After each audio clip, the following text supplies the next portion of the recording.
Tonic distance is like the space where if you step forward with a jab, it'll reach the opponent.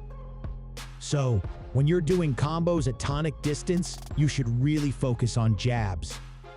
Whichever cadence type you use, the whole point of your tonic combo is to get yourself into a spot where you can start throwing subdominant or dominant combos and at the same time dodge your opponent's jabs. In this way, tonic combinations are important because the attack begins with tonic distance. Let's examine some specific examples of tonic combinations. In each of these examples, there's a double jab. But if you look at the different symbols for stepping, they give you a hint about how the situation changes each time. In this combo, it looks like the plan is to throw off the opponent with the first jab and then step in with the second jab to move into subdominant distance. In the next case, there's a more aggressive move as the player jabs while trying to close the gap all the way to subdominant distance in one go. In this example, the boxer really moves to the left while jabbing. This shows they're trying to dodge the opponent's attack as it comes in and take control on the left side. Next, we've got combinations that include some defensive moves.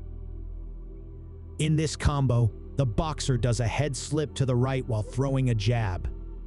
It looks like he is expecting a jab from the opponent and planning to hit back with a counter.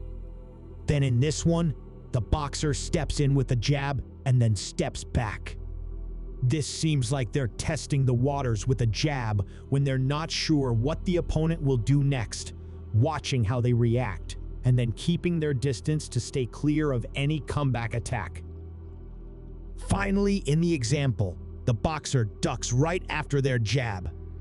This shows them ducking right where they are, while the other fighter is coming at them. It's like they're trying to dodge a straight punch by pretending they're going on the attack. Next up, we have tonic combinations that are just made up of defensive moves. In the one shown here, the boxer does a consecutive head slips in a row. When the opponent tries to hit them with a jab, they're moving their head all around, trying to confuse them and stay out of the way. Then, the boxer does a head slip and then goes right into weaving. It's a common combo of moves. They keep moving their head with the weave to make sure they don't end up an easy target after the head slip. At the same time, they're stepping to the side to keep safe. In this case, the boxer starts with a parry and then ducks to the left. This is all about getting out of the way of the opponent's 1-2. They block the jab with the parry and dodge the following straight by ducking. With some smart steps, they set themselves up to hit back with a lead body uppercut. Subdominant distance is like this zone where you can hit with straight punches without stepping in, and the same goes for long hooks and uppercuts. So, you're always kind of at risk of getting hit by whatever the opponent throws. The main thing to do here is pretty simple. You throw a subdominant combo at your opponent and then get out of there fast before they have a chance to hit you back.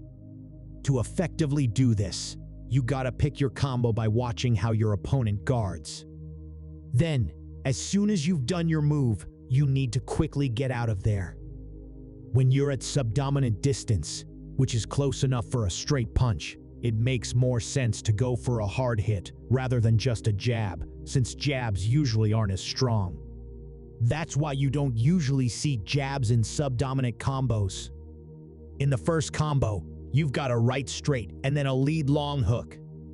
To get past that tonic distance, you add a jab before the straight. For the middle one, it's a front long uppercut, then a straight punch. And the final one, that's 2 of left hooks in a row. When you're at dominant distance, the key thing is to hit quickly and then get out of there. This is pretty similar to what you do at subdominant distance. But the difference is, at dominant distance, you're mostly using hooks and uppercuts. For the first combo, you've got a lead short uppercut. Then you follow it up with a rear short hook. In the second one, it's a lead short body uppercut first, then a lead short hook. And the final one is a combo of a lead hook, then a rear hook, and finishing with a lead body hook. In sheet boxing, they don't really separate long hooks from short hooks. But when you use distance symbols, it all makes sense. Like, if you're at subdominant distance, you need a long hook to actually hit something. But at dominant distance, a short hook is what you need. And the same kind of idea applies to uppercuts too.